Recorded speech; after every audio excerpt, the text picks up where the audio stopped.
The government is lying to protect pedophiles. I wish that was a new news story, but frankly, that's an old news story under this administration. But here's the newest part. The Epstein Transparency Act required all of the Epstein files to be released on December 19th. It's now January 7th at the time of this recording, and as the DOJ has admitted in this tweet documents, the DOJ has not released 99% of the Epstein files. It's less than 1% that they've released. And here's the interesting thing that people are pointing out about this. They originally claimed, the DOJ, back in July, some of you may remember this, that there wasn't Epstein files to release. Check this out. This is their July memo, where the DOJ and the FBI said, through this review, we found no basis to revisit the disclosure of these materials and will not permit the release of child pornography, basically implying that releasing the Epstein files that were available to them would require releasing child pornography. But here's the thing. We've gotten tens of thousands of files, and they weren't child pornography. And right now, the DOJ is sitting on 5.2 million files, all of which are supposed to be child pornography. That's absolutely ridiculous, and nobody believes it. Here's another part of that same infamous July memo, where they talk about how Epstein definitely killed himself because of unedited footage, which they had supposedly released, which we later found out was actually, in fact, edited and did not actually, the camera was not actually facing his cell. The cell was barely even visible. And they also said there was nobody in that video. There actually was one person in that video.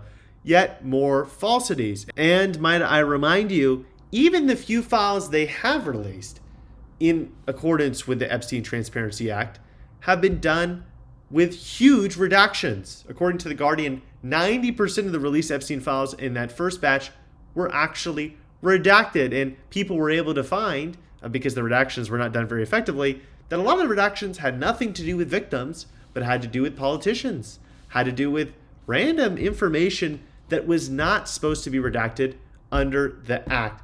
And a lot of people are upset about how the DOJ is treating this, especially Representative Thomas Massie, a Republican congressman, traditionally very conservative, that Trump has targeted, gone out against, because he's been so vocal on the Epstein issue. Check out this clip. The fact that these Epstein files still, there are millions of more documents that are still reviewing at this point.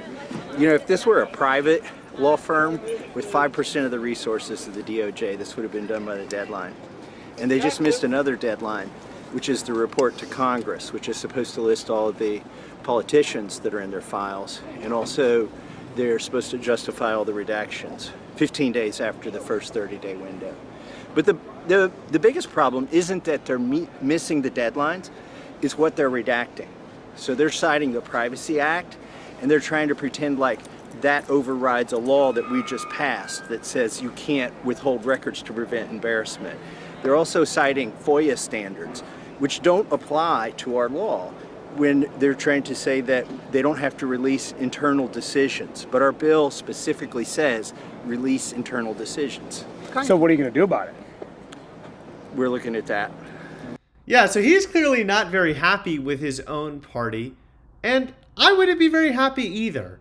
They're violating the law. They've been dishonest from the beginning. They flip-flopped on the Epstein issue, and they've done, frankly, so many ridiculous, dishonest things. Take a look at this clip from Kash Patel. There's no credible information. None. If there were, I would bring the case yesterday that he trafficked to other individuals. And the information we have, again, is limited. So the answer is no one? For the information that we have. In the files? In the case file. Okay. How ridiculous is that?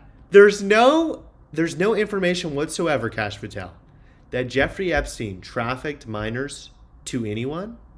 The DOJ says there's over 1,000 victims of Jeffrey Epstein's trafficking operation. Well, I suppose maybe it's not a trafficking operation. Is the theory that Epstein himself raped or had sexual relations with over 1,000 minors himself? That seems pretty implausible.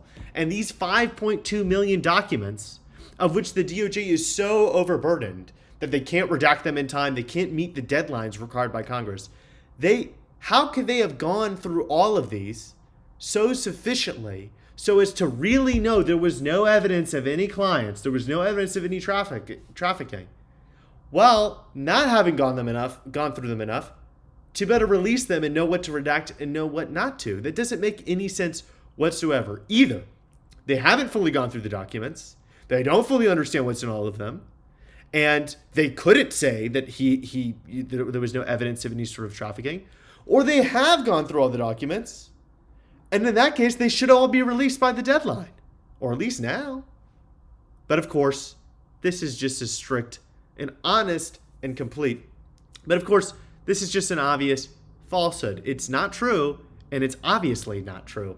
It's not even really intended to seem like it's true. I frankly don't think any reasonable person could believe it. But of course, some people do anyway. Now the New York Times is telling us that most lawyers in the Manhattan U.S. Attorney's Office are on Epstein duty. Around 400 attorneys are full-time working on redacting the documents. Guys, do you think we're ever going to get these? I hope so. And hopefully they're not 90% redacted like the last batch in illegal ways.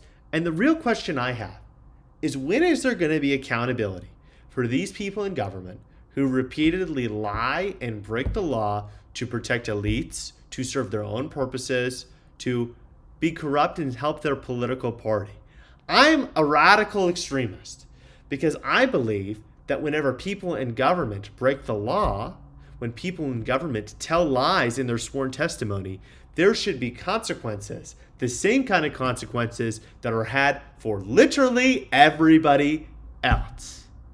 And that means that Kash Patel, Pam Bondi, Dan Bongino, who's now a private citizen, and all of these other high-up people in the DOJ and the FBI who have been part of the decision-making process for breaking the law, who have given sworn testimony and lied like Kash Patel did, should have legal accountability for those crimes.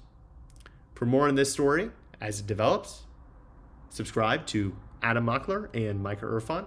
We're going to keep tracking this. Whenever we get the files, hopefully we get them one day, we'll make sure you know about it. Thanks.